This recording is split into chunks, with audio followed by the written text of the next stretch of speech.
Hello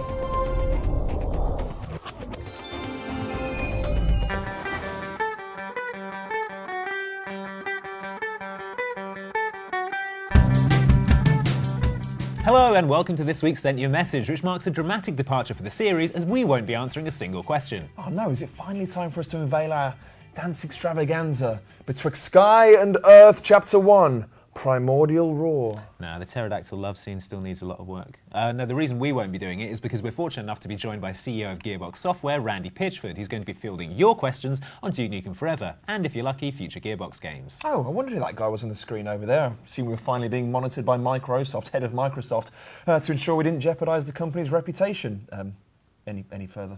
That's what the large man over there is for. Yeah, I hate that guy. No offence. Hi Randy, how's it going? Oh, you know, I've got balls of steel, what can I say? Great. We're fine too, in case you're interested. Are you ready to answer whatever the SentUAMessage viewers throw at you? Sure, let's come get some, right? I don't know, I'm trying to get in the mood.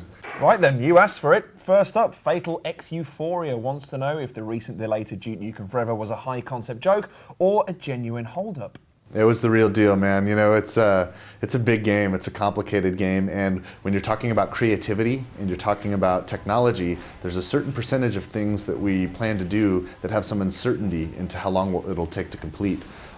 We believed in May 3rd when we announced it. We believed in that date. We were confident in it. And we even had a little bit of a buffer. But it turned out that a number of those things that we were uncertain about took a little bit longer than we expected. And so our options were to cut those things from the game, or to ship the game with some flaws, ship an unfinished game, or to give ourselves that little extra time needed to polish everything off and make sure that Duke has the launch that he's supposed to have. I think we made the right choice for gamers, and we're almost here, June 10th, and it's coming international. Beat Recon wants to know if the major shooters that have launched in the 12 years since Duke Nukem Forever was first announced had any influence throughout the game's development. I'll tell you, the genre of first-person shooters has grown up a lot, but it always still remembers its roots. One of the things that's really interesting is when we look back at the games that influenced the genre from the beginning, we can feel all those great loops, you know, all the moment-to-moment experiences that remind us of why this genre is so great.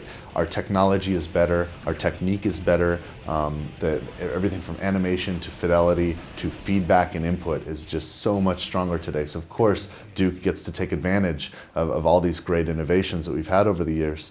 But it also must remember its roots and be an authentic Duke Nukem experience, and it rides that balance well.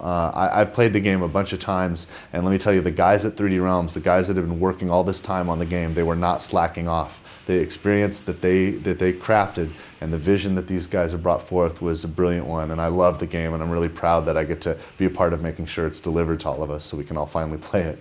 Now that the game is almost finally here, Sam Rusky-Reed ponders whether Gearbox sees a future beyond Forever. You know, when Gearbox and 3D Realms worked out an arrangement that resulted in Gearbox acquiring the Duke Nukem brand, that decision wasn't made with a belief that Duke Nukem Forever was going to be a one-off.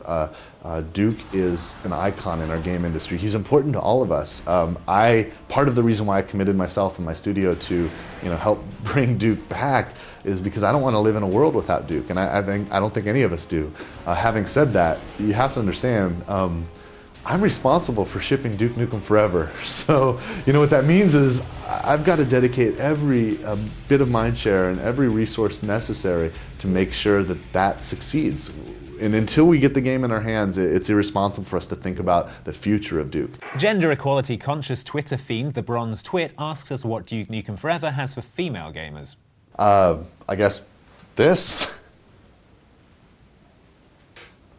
You're welcome. Touché. Now, Thomas J, who's decided he's so good he's named himself twice, wishes to know if Duke Nukem Forever will feature split screenplay. Unfortunately, it's just not possible with the complexity of the simulation and the fidelity of the graphics. It's not possible to render more than one image on one box, so it's not a split-screen game. O'Malley's twin plays things strictly by the book, so he's keen to know how many weeks he should book off work to get through the game. You know, the Duke Nukem campaign, the story and the narrative experience in Duke Nukem Forever, it's an epic. It's astonishing, the value that's there.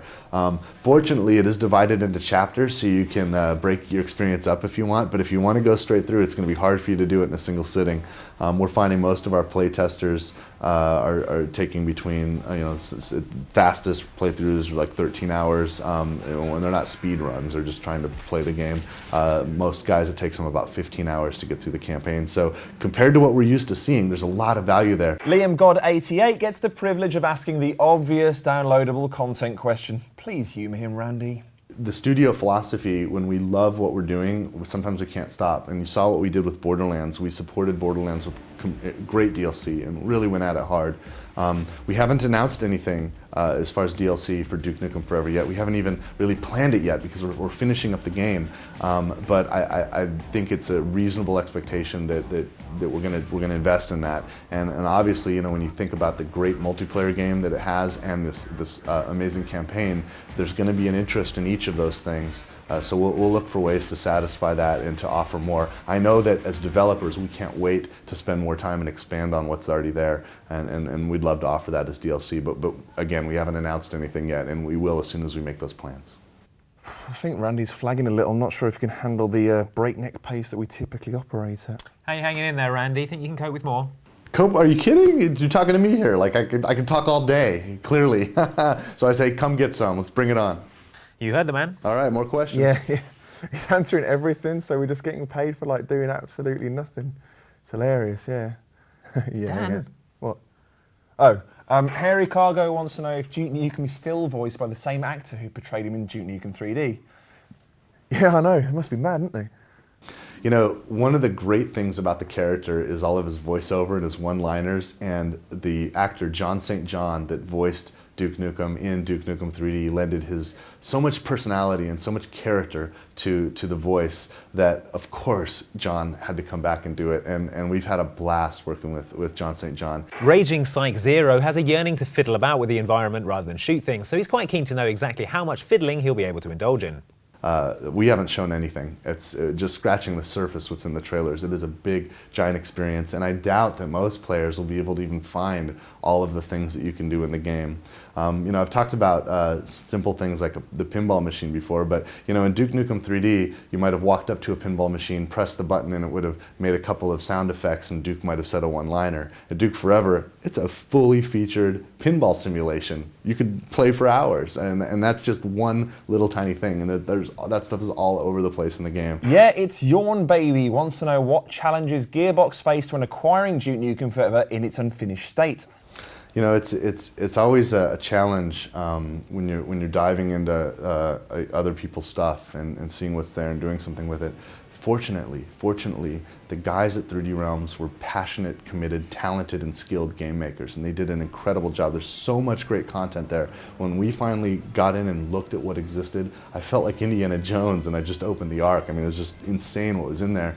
And the other great thing is there were a group of guys, including Alan Blum, who was one of the handful of guys that created Duke Nukem in 1991, and he's been with the project and with Duke Nukem ever since.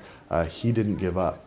He didn't give up, and he and a number of other guys, there were 8 of them, David Regal, a bunch of these guys, they didn't give up. They got together and they committed themselves to keeping that dream alive. And it's because of them that we even have the 3D Realms vision.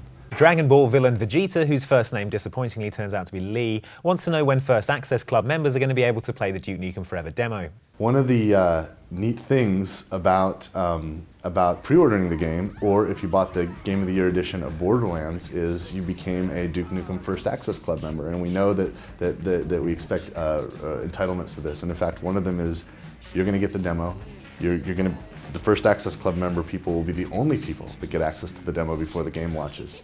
And we even have some other rewards that we'll be talking about soon, and we're really excited about that. We're really close to announcing a date for the demo. In fact, by the time you might be seeing this, we might have already announced that date, but we're on the brink of it. It absolutely will be coming out before the game comes out. It's been through certification, it's ready to go, and we just got to tell everyone and go through that logistics process of getting it out there.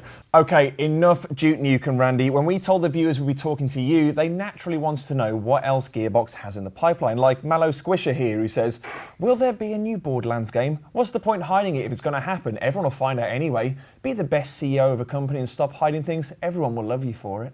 You know, sometimes we think about what we're doing in the future and we start working on those things, and you know, obviously there's some information that we might know that we haven't made public yet, and the reason for that is once we make an announcement, we're making a promise, and it's vitally important to me that when we make promises, that they're promises that we can live up to. Even still, like, I feel like an idiot that we had to delay Duke Nukem Forever for a month, yet the pressure was so profound. Like, when is the date? Just tell us when you think it is. And we, you know, that was the best date we can come up with, the most confident date, yet things happen in real time. And when we're talking about creativity, changes happen in real time. We love Borderlands. We clearly invested ourselves in it. I remember how much a fool I felt when we were talking about our third DLC, and we said, this is the last DLC. DLC 3 is it, so jump in. And it turned out back home, we had some more things to do. We wanted to explore more with Borderlands. It turned out customers wanted more. And there was a fourth DLC, so I made a liar out of myself. So please forgive us for being careful about making such announcements, because we want to tell the truth and we want to be accurate when we offer information. But you can trust that we love Borderlands. It's one of those rare games where even after we finish, instead of being done with it and tired of it, we just spent all of our time playing it ourselves. It was one of those great, wonderful things, and you can imagine that we want to spend more time in that space. And I'm excited to talk about it soon, and I'm eager to get to that moment, but we're not there yet. Right now, the focus is on shipping Duke Nukem Forever. We're almost there. Fair enough, but what about Aliens, Colonial Marines, and Brothers in Arms? You know, when we created the Brothers in Arms franchise, obviously we love what we've done there, and it wouldn't be the end of it. But again, we haven't made any announcements yet. Of course, the world knows that we're working on an Aliens game, and we've been radio silent for a long time, and I'm eager to talk about that again. It'll be soon. Thank you for being patient with these things. I mean, there's so many things that we love and that we want to do and that we are doing. But at the end of the day, there's only so many hours a day, and it takes people to do things. So we've got to focus. Now, we do have one more request. Well, more of a demand, really. Tuna and Rice wants to hear one of us utter his favourite iconic line from John Carpenter's movie, They Live. I think he's referring to Duke Nukem 3D, actually. That makes a lot more sense. Well, we're not doing it because Mike Rosesoft abhors bad language, so it's down to you, Randy. Oh, you demand it, do we? Okay. Well, let's see. Let me see if I can imitate Duke on this. I'm here to kick ass and chew bubblegum, and I'm all out of ass. Wait, that wasn't right. I'm sorry. Can we do that again? Nah, we'll leave it at that. Thanks, Randy. You've been great. Still on for that drink later, right? Oh yeah, sure. I'll be right there with you. You guys go ahead, and I'll catch up. He knows we can see him, right? Yeah, I'm pretty sure he can. I mean, he looks nice enough, but he can be really hurtful when he wants to be. I wish he'd waited 12 years before insulting us like that. Well, that's it for another week of exhausting question crushing. Remember, your questions keep our overinflated egos hideously bloated, so keep them coming into the gamer tag Sent You a Message. Email them to sentyouamessage@hotmail.com. Complain that we never answer your unanswerable questions on our wall at facebook.com/sentyouamessage. Or feel the tweet heat at SentYouAMessage. We'll see you next time. Bye.